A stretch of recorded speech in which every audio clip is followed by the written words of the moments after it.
Yeah, we are now live, Chairman. Brilliant, thank you very much. So welcome everyone to today's virtual meeting of the Lincolnshire Schools Forum on the 21st of April 2022.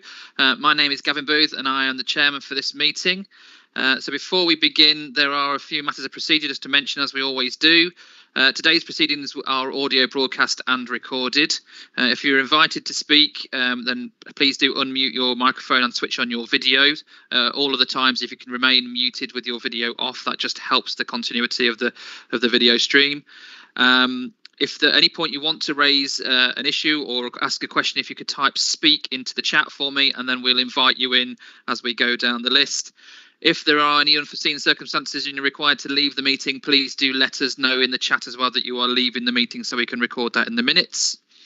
If at any point we lose connection during the meeting, I recommend that you kind of end the call by hitting the big red leave button in the corner and then trying to rejoin via the meeting link. If there is any reason why it might not be accessible by the general public, then we will have a look at adjourning the meeting for 5 minutes and ask everyone to log back on to see if we can resolve the issue. So hopefully that covers all the housekeeping. If I can go back to you, Tom, as Democratic Service Officer, just to confirm the presence of all those at the meeting today, please. Thank you, Chairman. So I'll just do a roll call, if that's okay. Amy Stancer.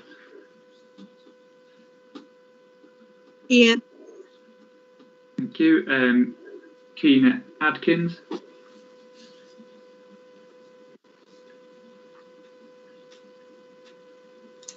Right. Alan Howe. Yes, good afternoon, everybody. Thank you. Tony Stevens. Hello. Thank you. Catherine Stratton. Right. Callum Clay. Here. Thanks. Michelle Anderson.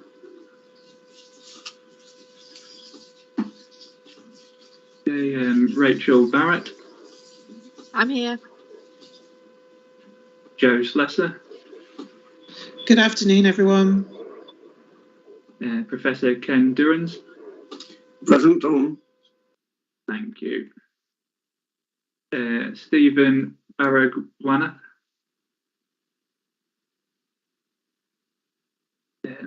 Miss Frances Green. Good afternoon. Thank you. Simon Pickett. Good afternoon, Tom.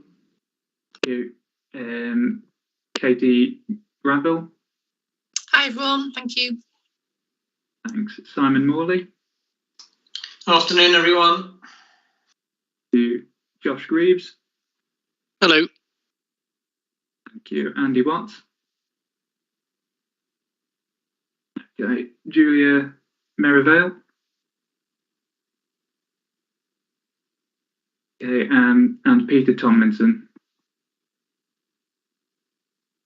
Okay, I believe that's all members, Chairman. Thank you very much. Do you want to let us know about any officers attending today, please? Yeah, of course. We've got Mark Popplewell, Strategic Finance Lead, Elizabeth Bowes, Strategic Finance Manager, Eileen McMarrow, Programme Manager, Martin Smith, Assistant Director for Children's Services, Tony Warnock, Head of Finance, Financial Services, and myself, Thomas Crofts, Clerk to this meeting. Is there anybody on the call that we've not called your name? If so, let us know, please. Oh, so Julia Merivale is here, but her microphone's not working, so we'll tick you off. Thank you very much, Julia. Okay, right, moving on to item 1 then. Apologies for absence and replacement members. Have we any apologies, Tom, please? Yes, we have apologies from Daniel Callahan, Lee Mason, Stephen Hopkins, Martin Shelton, and Sarah Wilson. Brilliant. Thank you very much. On to item 2 then. It's declarations of members' interests. Do any members have any interests that they wish to declare? If so, can you type "speak" in the chat? Just give that a second.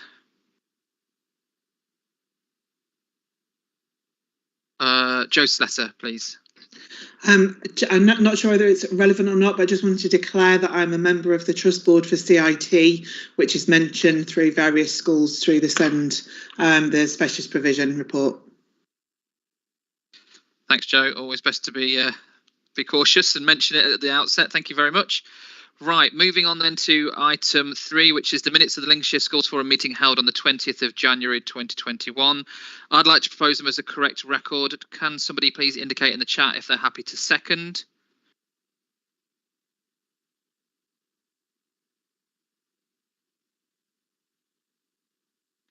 I'm pleased to second them, John. Yeah, thank you very much, Ken and Josh, both happy to second. So it's therefore proposed and seconded that the minutes held at that meeting are approved. Does anyone wish to abstain from that approval? Just jot it in the chat for me. Or is there anyone wishing to vote against as them not being an accurate record?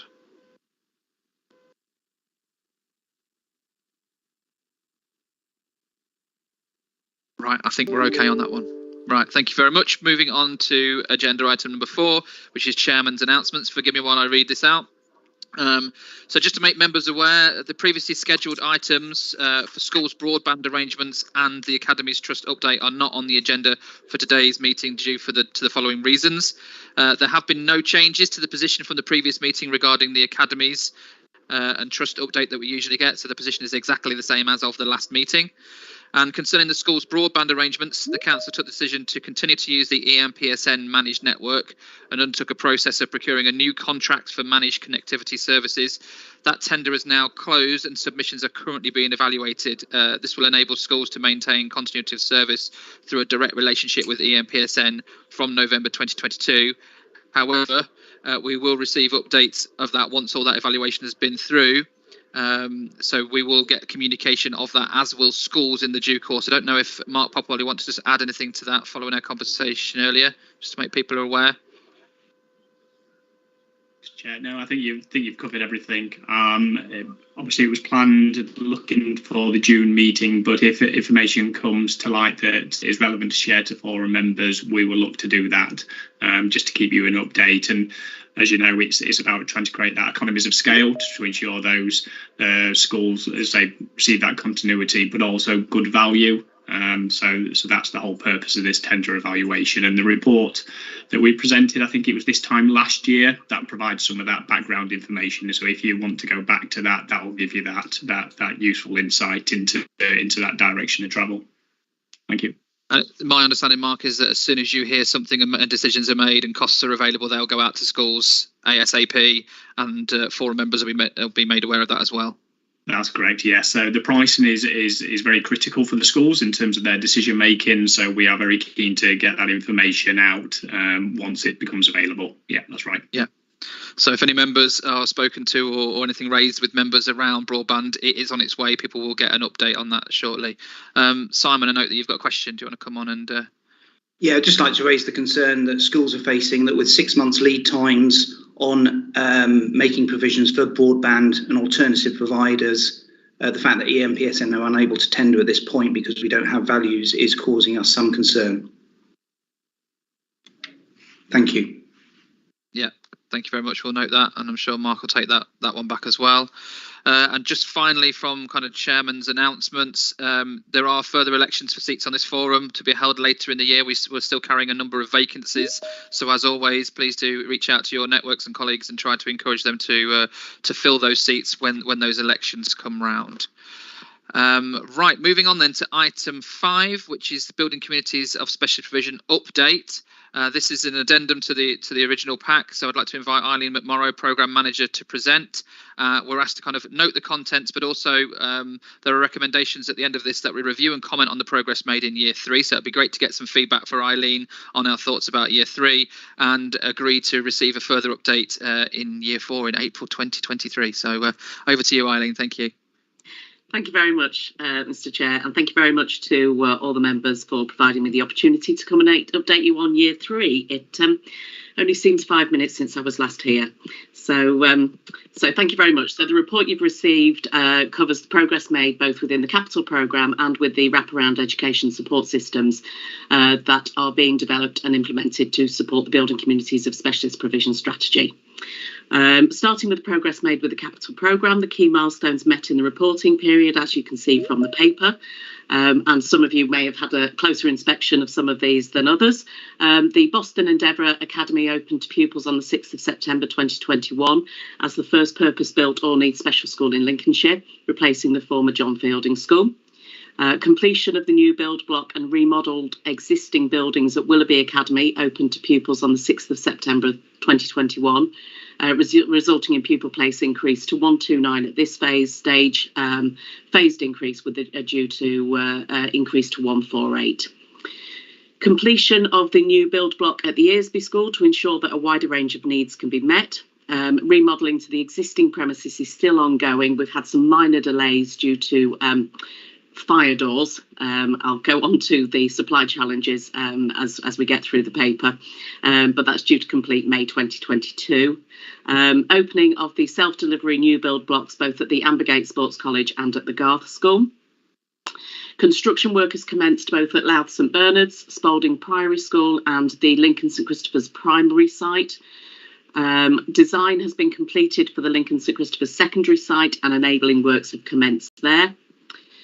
The design has been completed and approval has been given for a new build at the Horncastle St Lawrence, with planning permission now submitted and a decision pending for June, July of this year. The proposal for St Lawrence and the design for St Lawrence has taken longer than planned due to some significant challenges around buildability. So the proposal is now, once planning permission is approved, that we go to build a new school at the back of the existing site. And once completed, and the school is decanted, the front building will be demolished and replaced by parking, outdoor play and a minibus pick up and drop off. We have agreement to develop a solution to the site constraints across both the Ambergate and Sandon site, which will include the Bluecoat Mears Upper School site. There is development plan to that particular site once it's become available, and that will be merged and form part of the Ambergate site, enabling sufficient internal and external space for 229 across Ambergate and Sandon, so meeting the needs of the Grantham community. And feasibility and design processes are still pending for St Francis and Gosberton, so they're the only two that are not currently active sites at the moment. So hopefully within the coming weeks, all will either be completed or will be live ongoing schemes. As the paper highlights, the capital programme is subject to significant risk in terms of budgetary pressures due to the current economic and political environment experienced in the UK and globally. The construction industry is still feeling the effects of both COVID and Brexit. Market volatility and supply chain inflation is having a significant impact on construction, with the cost of some materials rising by over 60%. The impact of the Russian invasion of Ukraine on imports, supply chain inflation and availability of materials is having an impact, and obviously labour shortages within the UK, all of these having quite a significant impact on the construction industry and therefore subsequently having an impact on the capital programme. You will have noticed that the paper also provides an update on the revenue allocation for the programme as each school moves to the reorganisation phase of implementation. The Special Schools Reorganisation policy has been developed, replicating the existing mainstream policy to provide a fair and standardised level of funding during this transition period to those schools that the LA wishes to permanently expand, and this applies to both maintained and academy special schools. This forum has approved a £2 million allocation from the DSG to support the implementation of this policy, and as more schools complete or are ready to meet a wider range of needs, this money will be drawn on to support a range of developments and a range of funding requirements through the programme. So things such as fixtures and fittings for 55 new classrooms, building space, loose furniture for the installation of sensory and soft playrooms, medical intervention spaces, physiotherapy spaces and specialist teaching facilities, additional recruitment costs as the schools expand, ad hoc decant costs as we move from one building to another, the commitment to support the workforce development for the sector that's to be rolled out to also to support mainstream schools in phase 2, and also the remainder of the funding will be to address the increase in banded funding to support the intakes of additional pupils. This requirement will be met through a blended approach of remaining monies from the reserve and high needs block funding. At the end of 2021-22 financial year, a total of 0.646 million had been transferred to those schools who have completed or are pending completion in the very near future. This includes funding for 22 classrooms out of the 55. As things stand, a further 0.308 million is forecast to be spent in 22-23 financial year, with the main reorganisations being Tulip Academy and Louth St Bernard's. As I previously referenced, the Workforce Development Platform has been commissioned in the reporting period, with Lincolnshire Wolds Federation acting as lead organisation for this provision. Design and development are currently with Lincolnshire Wolds Federation, and a formal launch of the platform is expected late summer, early autumn 2022. With regards for the needs of a robust health offer for our special schools, the workstream with responsibility in this area of work is now focusing on the development of a special school health strategy, which ensures those with the most complex medical needs and or long-term ventilated children can safely attend their local special school. This is a challenging piece of work which requires absolute commitment and some fundamental changes to the current commissioned approach regarding special school nursing, but there is a clear commitment and a willingness to ensure the system works in the best interest for all of those concerned. Hopefully I'll be able to provide in next year's update much more detail on that.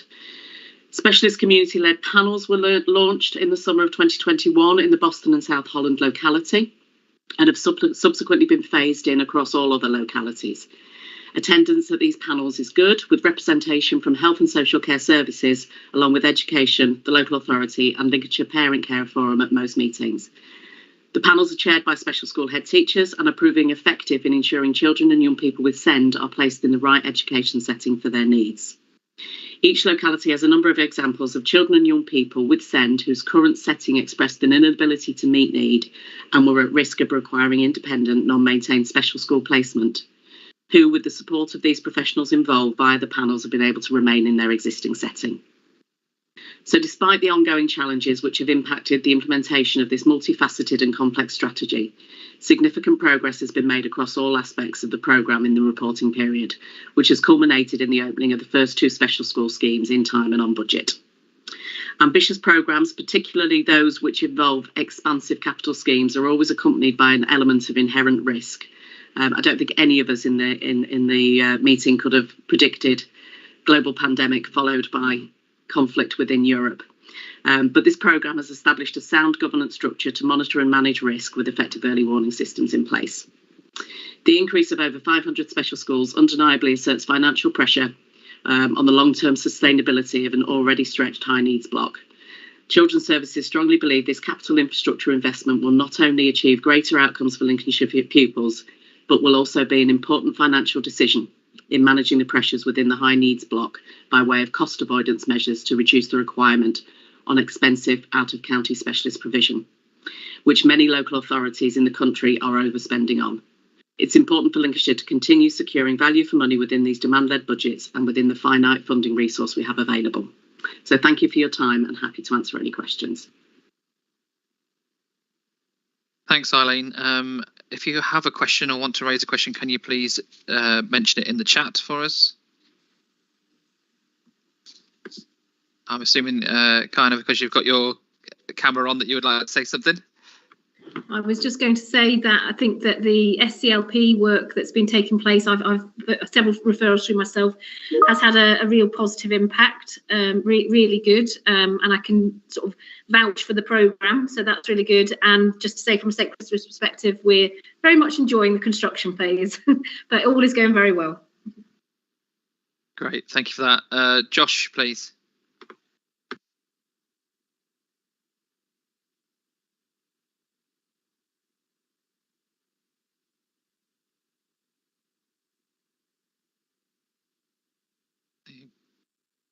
Sitting very still, Josh. Oh no, you're with us.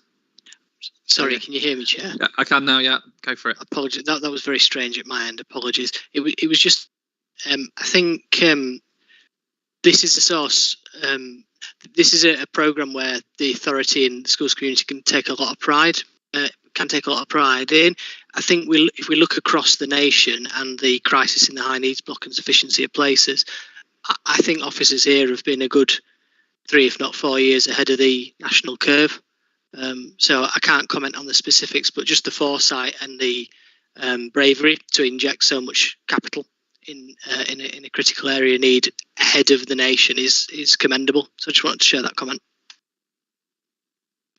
Thank you, and I'll totally echo that as well. Eileen, forgive me if you've mentioned this, but in terms of the delays and difficulties presented by the pandemic, and now that, do you envisage, how long a delay do you think you're looking at currently from when you envisaged originally finishing the project to now? Will this go into year 5, do you think, or? I think at the moment we're anticipating that there won't be any long-term delay in terms of the overall programme. We're experiencing delays on individual schemes, but we've built in sufficient flexibility within the programme to ensure that it's completed within the 5 years. Fantastic, thank you. Anybody else further comments before we let Eileen go? Right, and I'm just going to speak on behalf of everybody, Eileen, and say we've been delighted to receive an update in year 4. Oh, sorry, Katie's just come in, Katie Gravel. But yes, we'd like an update in year 4, please, if possible. Katie. Hi there. Yeah, I just sort of on the back of what Josh has just said, really, I feel very fortunate to be in part of the forum and to hear all this information, to hear all the good work that's been going on in the background. And I'm just conscious, is there a way that we can really kind of, celebrate and share this on a wider scale? I'm sure maybe some heads do know about it, but whole scale, are people aware of kind of how much work is going on in the background? I think we've all been busy in our own schools doing COVID and everything else. And actually, I think it's really important that all this hard work is celebrated and that heads know that these places are becoming available and these schools are reopening and that type of thing. So I'm conscious there's things like obviously the heads briefings, and I'm sure maybe some of this information has been shared, but maybe just to keep sharing it, because I think it's important that on a wider scale heads know that these places are becoming available, really. I think that's an excellent point, Katie, and it's something that we are quite conscious of, that maybe we haven't been shouting out loud enough about this. Yeah, definitely, I think so. I think we have some sessions planned for when the workforce development is ready to be rolled out. So that will be sort of a real exciting opportunity then to share where we are with workforce development with all of our education colleagues. So that will be an exciting opportunity. And I think also as well, we're in the process at the moment of reviewing our comms strategy, and we are looking at doing much more sort of like bite-sized chunks of releases of information when something good happens. So we've got a couple of openings coming soon. Our official opening for Bourne and Boston is pending soon, so hopefully you will hear a little bit more soon. Good, thank you. Thank you, Eileen. And considering from where I'm sat, I can see Boston Endeavour. I can say that it's a brilliant building, and it's great, and the children are absolutely loving being there, judging by all the happy shouts and noises I hear at playtime. So yeah, well done on that. So thank you very much. And we will then move on to our next item. So thank you. So item 6 on our agenda is the impact of the school's national funding formula. This was an addendum to the original pack as well. So Lizzie Bowes, Strategic Finance Manager, is going to present this report to us. So over to you, Lizzie. We're going to be asked just to note the contents of this one for our information. Thank you very much. Good afternoon, everybody. So at the January meeting, a request was received for an analysis of the impact of the national funding formula, and this paper provides that analysis. To recap, in the January meeting, we discussed that the national funding formula was introduced in 2018-19, and since that point, Lincolnshire has replicated the formula. However, in 21-22 and 22-23, due to the significant increase in free school meals due to the pandemic, affordability issues have arisen. In January, we advised of the 3 steps that we were going to take to ensure the monetary values of the formula could be replicated, which were reducing the school's growth funding budget to the planned level of commitments, continuing to apply the minimum funding guarantee at the lower level of 0.5%, and undertaking a transfer of the budget from the Central School Services block. The middle of page 18 details the impact of reducing the MFG to 0.5% for a small number of schools. To confirm, the formula factor and monetary values have increased on average by 3% per pupil. Minimum funding levels have increased by 2%, and sparsity funding changes have been adopted. The data is based on pupil characteristics from the October 21 census. Table A details the per pupil increase in funding for 22-23 compared to 21-22 funding levels per pupil for the primary sector. 3 primary schools required minimum funding guarantee funding in order to ensure they received MFG of at least 0.5%. Just under 63% of primary schools received per pupil increases of between 2.5% and 10%. The largest increases in funding were due to changes in pupil characteristics, including free school meal eligibility, and smaller schools receiving sparsity funding. Table B details the per pupil increase in funding for 22-23 compared to 21-22 funding levels per pupil for the secondary sector. One secondary school requires minimum funding guarantee in order to ensure it receives at 0.5%, and nearly 75% of schools receive an increase between 2 and 4%. Tables C and D provide an analysis of the impact of the formula in percentage terms between 21-22 and 22-23. Again, the analysis is based on the new formula factor values and pupil characteristics from the October 21 census. The information is based on the budgets that were published on the 28th of February before deductions for dedelegation for maintained primary schools, so that a like-for-like comparison can be made. Table C's analysis of the impact of the national funding formula for the primary sector. So there are 56 schools where their overall funding levels between the two financial years have reduced. And this is due to a reduction in pupil numbers from the prior year census and pupil characteristic changes. Schools do not receive protection for changes in pupil numbers. Changes in pupil numbers must be managed by schools through their medium-term financial planning. 80% of schools have received an increase in funding, the highest proportion in the range of 0 to 5%. The largest increases are due to growth in pupil numbers, increased eligibility of pupils meeting entitlement, and sparsity funding received by small rural schools. Table D shows the same analysis but for the secondary sector. 6 schools have seen an overall reduction in funding, and the reason for those reductions are the same as in the primary sector. And nearly 89% of secondary schools' overall funding has increased, and again the highest proportion is in the range of 0 to 5%. Again, those with the largest increase are for similar reasons to the primary sector, including planned reorganisation growth agreed with the local authority to meet local demands. In addition to the national funding formula, schools will also receive supplementary funding in 22-23. The additional funding is to provide financial support to schools to assist with cost pressures, including the health and adult social care levy, proposed teachers' pay increases, and increased energy costs. This additional funding will see funding levels increase by a further 2 to 3%. So in conclusion, the continued adoption of the formula has been positive for the majority of Lincolnshire schools. For those schools who have seen a reduction in funding, this is due to a reduction in pupil numbers, which schools are required to manage themselves in terms of their financial planning. The minimum funding guarantee does not protect a school from a fall in roll. All schools and academies are required as a minimum to produce a 3-year medium-term finance plan where pupil projections and the financial implications of those changes are taken into account. All schools have received an MFG of at least 0.5%, and those schools who receive MFG funding are receiving a higher level of funding than is determined through the formula. And finally, in terms of the risk and impact analysis, as already detailed, 20-23 is the second year where there's been affordability issues due to the increase in free school meals. The local authority will continue to contribute to any consultations that take place, including any modelling where required.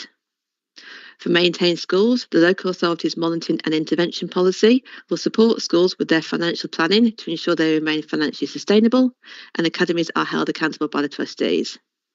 There's also the impact of the move towards a hard formula, which Mark will cover in more detail in the next paper. And the form is asked to note the content of the report. Thank you very much, Lizzie, and thank you for responding to that. I know it was something that was requested at the last meeting, so thank you for addressing that. Have we got any questions for Lizzie following that paper, please?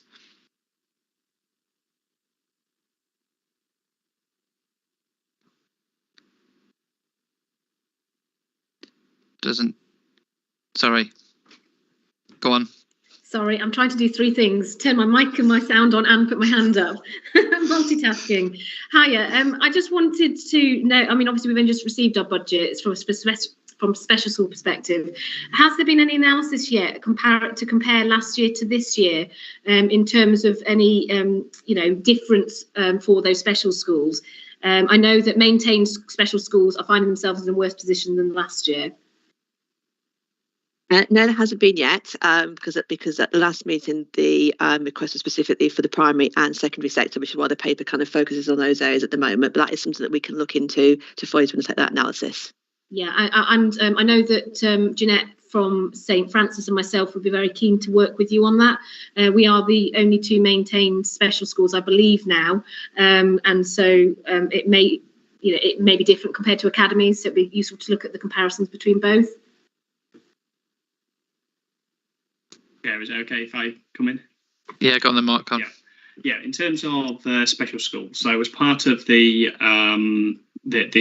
work in terms of determining 22-23 budgets, and obviously you was part of the working group in that. So we obviously did financial modelling based on pupil characteristics and place numbers based on 21-22, and then modelled up those matters of consideration. So those were looking at rises in staffing costs, looking at those non-staffing costs such as energy rises, and also enhanced offers as well. So that was that enhanced provision within a school as well, such as otherwise terms of intervention. So when we built in those, obviously all schools would be receiving an increase in funding to recognise those increasing cost challenges. So that's in there, and that's something that we will be sharing with you shortly. That modelling was undertaken as part of that working group. And that shows all schools having increases in funding. But obviously, once we've now published the schools budget, that builds in the updated place numbers for September 2022, and also the band profile changes, so the band pupil characteristic changes within schools. So obviously that ensures that funding is accurate, and that's something that the sector themselves wanted relevant, up-to-date financial data to then update their financial information. So that is then showing the impact at a school level, and it's very much how Lizzie's articulated it on the school side, is that some have received significant increases as a result of positive changes, but also for some schools actually it's resulted in a reduction, and that's down to those pupil characteristic changes from that. So we are that information. What I would allude to though, that mainstream schools have already budgeting for that supplementary funding. So that is funding the local authority is devolving directly to schools, and local authority is merely a passporting agent, and those notifications of allocations will be out shortly from central government.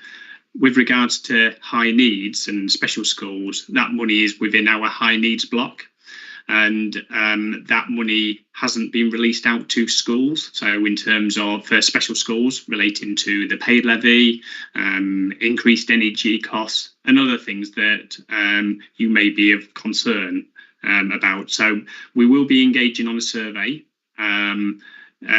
We had planned to have it out earlier than now, but that will be sent shortly. So that will be your opportunity to start identifying those additional cost burdens that have come to light recently, and that way we'll then look to consider those and look how we can then distribute funding to support those additional costs that are above the baseline of the current delegation. So hopefully you'll feel reassured that there will be a further delegation out to schools, recognising some of those particular peaks relating to the teachers' pay recommendations, but also those energy type implications as well. So that will be something that will be shared with you, and there'll be in-year funding allocated through that. So hopefully that gives you a bit of reassurance that actually there will be a reiteration of the budget allocations amongst special schools and our alternative providers. That's useful. What sort of time frame, Mark, are we looking at for that? Is that? Well, we are looking to try and get the survey out early next month. I'm just thinking that schools have moved into their new financial budget and are having to ratify their budgets. So it's a very time precious situation for us. It is, but I think the survey itself is trying to understand what those particular costs are, and indeed those financial values. At the moment in time, some of those things are very difficult to determine. Obviously, we've now got the teacher's recommendation that gives us an idea of a steer of what that cost will be. But obviously, we wouldn't have been able to do that in February because that information wasn't available. Likewise, with energy costs, it's trying to crystallise some of those costs so we can quantify it as part of the formula, and then look to use a methodology for distribution. So I'm hoping that at this stage we might be in a better position to know what those costs are likely to be, or at least feel assured that they're within a reasonable amount, which we can then look to devolve that monies out. So that'll be your opportunity through that survey to use your intel at a school level to provide that to the local authority to enable us to distribute some of that supplementary funding. Yeah. Okay. Thank you. Thank you. Thank you, Lizzie. Any further questions?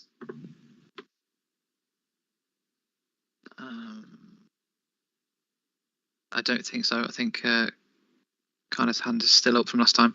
Right, so we'll move on. Thank you, Lizzie. We'll move on to item number 7, which is the National Funding Formula Government Consultation Outcomes. So again, this was an addendum to the original pack. Just like to invite Mark back to present this one for us. And again, we're asked to note this and raise any questions following Mark's information. Thank you, Mark. Yeah, thank you.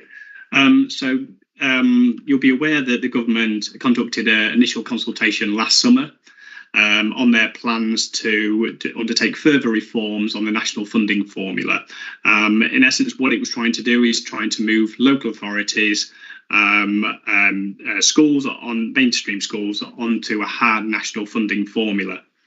At the moment, local authorities have the decision-making powers to set formulas for mainstream schools within the DFE parameters, and that's called the soft formula. And the government are keen to move the transition onto the hard formula for a centralised system. So the government published its consultation outcomes in March 2022, and the report provides those key outcomes. So you'll be aware in terms of the objective of the government in implementing the national funding formula. It was trying to create consistency in funding across all schools nationally, so all schools received a fair settlement through a single centralised national funding formula. And that obviously moves that responsibility away from local authorities. The council responded to that consultation, concluding the importance of retaining some of that local flexibility and decision-making powers for aspects of schools funding.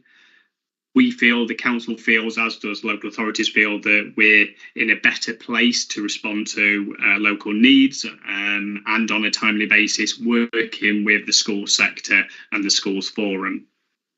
What we would say is that the national formula has achieved greater consistency in how local authorities are funding. So that's the funding coming into the local authorities to enable a distribution out to our local schools. So we feel that those the methodologies, the proxies that they use to distribute funding has been of much a positive result. And obviously for Lincolnshire, it has resulted in increased funding levels, which we've articulated in previous Schools Forum papers, particularly as we move up the rank in terms of lowest to highest funded local authority.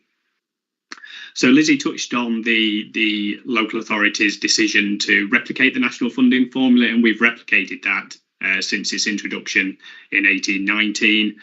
And this obviously ensures that the Schools Forum and the schools' views have been taken into account as we've gone through that.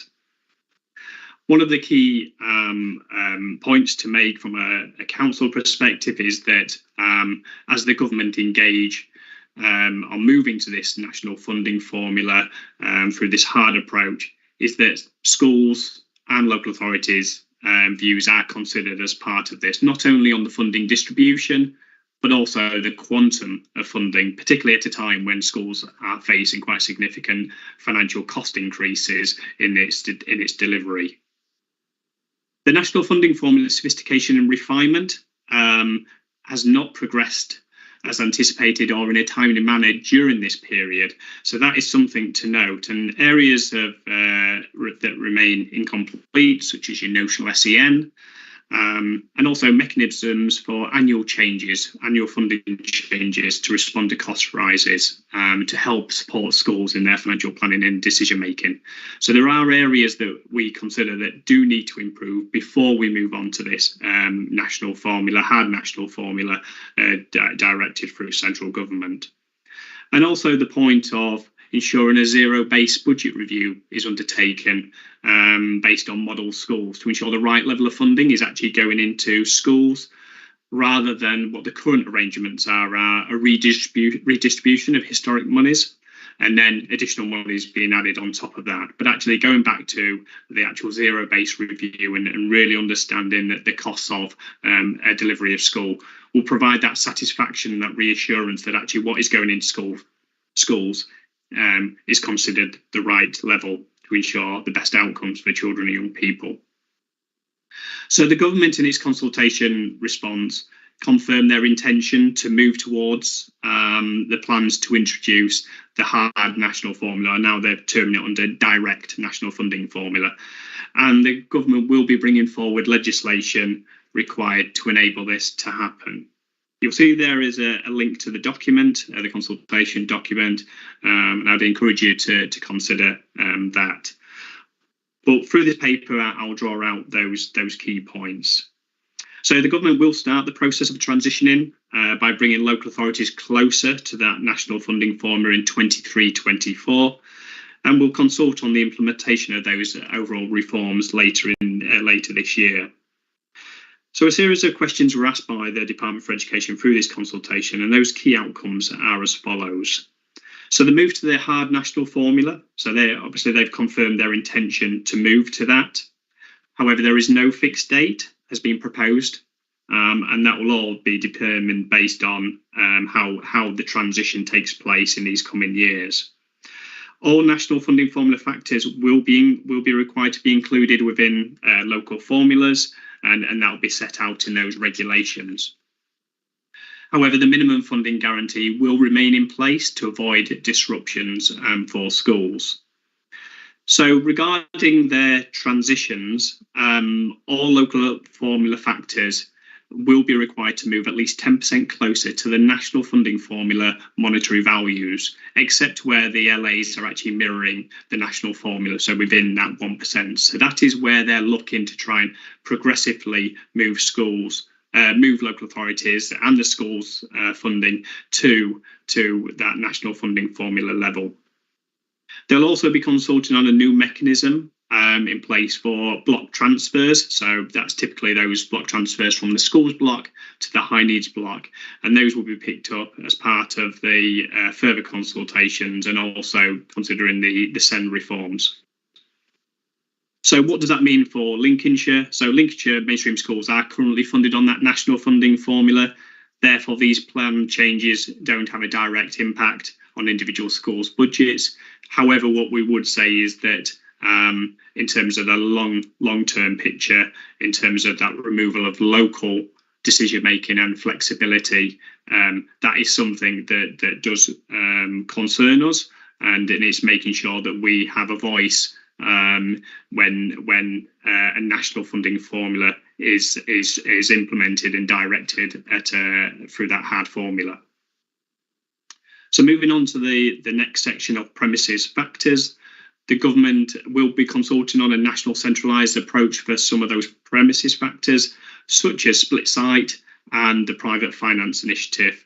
They have confirmed that split site is the most feasible approach to try and develop a formula with the intentions of moving to that for 24-25. However, there is a lot of work to be done in financial modelling and engagement with local authorities on that. The consultation response by participants, including the council, did establish that split site funding is well established within local formulas, and they broadly represent reasonable costs in delivering school provision across more than one site or because of being a PFI school. So therefore, questions about the ability of a national formula to truly reflect those costs, because no school is the same. So ensuring that direction of travel is fairly managed is something that we consider to be really important. Although the government did recognise the challenges and the complexities of these arrangements, which was helpful. So moving on to school growth funding. So school growth funding is a budget allocation that is received within the schools block, and it is the local authority that has a policy in place that determines allocations out to schools through planned reorganisations, whether that's temporary or permanent plan changes, and the local authority allocate that out both for maintained and academy schools. So the government plans to do further options appraisals on how a growth and a fall in roll, although the fall in roll is not something the local authority have in place, in the next phase of the consultation regarding the nationalised standardised system for allocating funding. So the DFE do remain committed to testing the details of this, although noting the comments received from, in particular, local authorities of the concerns that was raised as part of the initial consultation. And they are considering how local authorities can have more greater involvement in the distribution of funding, albeit from a national approach. There was also the questions raised within the consultation responses about growth funding to academies considered popular. And their position is to not extend that to maintain schools as well, on the basis that it's not inconsistent and unfair, but reflective of the role of Academy Trust play in the school system. So overall, as part of those proposals, only 34% of local authorities supported the proposal for a national standardised approach for growth funding. The council's concern, which is shared by many, is that the ramifications for LAs in delivering that pupil place planning responsibility, which is our responsibility. So therefore, we need to really understand that. And also within the government's suggestions, it's about significant growth in planned numbers would only be supported, as our policy in Lincolnshire supports all planned growth, particularly noting the small rural type elements that mean that some small growth may actually result in a significant cost for the school. So therefore, we need to support them financially during these transition periods. So clearly that is an area of concern, and we'll be keeping a close eye on that and contributing to the consultations. And then moving on to the Central School Services block. So the government plan to review those services, and that is to be expected as part of the alignment with the schools white paper, which was the education white paper and the LA role in the school system. The ongoing responsibilities for all schools will continue to be provided through the Central School Services arrangements. Dedelegations for maintained schools will operate under a hard national funding formula, which is reassuring. Multi-academy trusts will continue to have the ability to top slice their academy funding. However, the DFE will review the transparency of top slices to see if there can be improvements and standardisation of the process as well. And then for historic funding commitments, such as prudential borrowing, PFI, etc., a legacy grant will be established, and that's important because it will provide that reassurance on that those long-term historic decisions. So that provides some support to local authorities. There was also a question about consistent financial years for academies and maintained schools, and whether there was a possibility of moving maintained schools to an academic year, so September to August financial year. However, the drawbacks identified as part of that consultation mean that at this stage that won't be taken forward. So in terms of conclusions, so the government are introducing measures in 2023-24 to move towards that national funding formula. This does not impact Lincolnshire mainstream schools, as we currently replicate the national formula. There are obviously the plans from government to explore options to develop national mechanisms of funding for other areas of the formula. And obviously the local authority will be keen to consult, provide feedback to those consultations in due course. And the council, obviously as part of this, will be keen for the actual central government to actually review the national funding formula to ensure that those areas of outstanding matters need to be reviewed to ensure the right level of funding is going into the schools, and then it becomes responsive as well to changing demographics and changes in costs.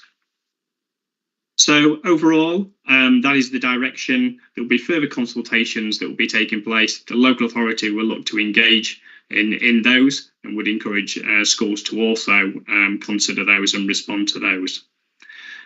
Also, just to note, you'll be probably aware that at the end of March there was also the Send Green paper, and then the Education White Paper also that was published all around the same time, which will all have an impact in terms of education delivery and overall funding levels. So the forum is asked to note the contents of the report. Thank you. Thank you very much, Mark. If you've got any questions for Mark on that paper, can you please indicate that in the chat for me, please? Professor Durans, over to you. I just would like to say thank you to Mark for a most helpful and interesting paper. There are two definitions in the paper which I'm concerned about. I don't properly understand them. One is hard in national formula and the other is direct national funding formula. I wondered if Mark might expand a bit on those two things. Yeah, thanks. So at the moment, we're in the soft period of the formula. So this is whereby the local authorities have responsibility, have delegated powers to set the formula. And the government, when they announced the formula in 1819, they wanted to move to that hard formula, which basically means replicating the government's national funding formula in full. But they recognised the challenges and the complexities and therefore gave the local authority the ability to set the formula, but strongly encouraged them to move to that hard national formula, of which I think in Liz's paper it referred to 73 local authorities in 21-22 have adopted that out of 150.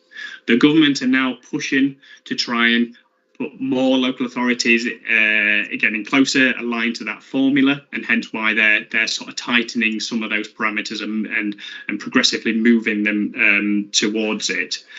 What they've started to use, hard and actually direct, are one of the same thing. It's just the change in the terminology, and the terminology of direct is something that they've referred to in the actual latest consultation. But they are one of the same thing. They want it to be set at a national level, and this is their way to try and move local authorities to do that in a progressive way. But they are direct and hard are in essence the same thing. Thank you very much, Mark, and thank you, Chairman. Yeah, thanks, Ken. And again, I think proving it was the right decision to move to try and mirror that funding formula, national funding formula, as soon as we possibly could. So that was proven to be the right decision again, I think. Right, if there aren't any further questions for Mark, we'll note the contents of that report and move on to the final item on our agenda, which is agenda item 8, which is just for you to note, which is the work programme. You'll see that our next meeting is the 30th of June. And there's quite a lot to get through on that date, so we'll look forward to seeing everybody there. So that concludes our business for today, and we look forward to seeing you on the 30th of June. And that concludes today's meeting. Thank you all very much for your attendance. Have a lovely afternoon.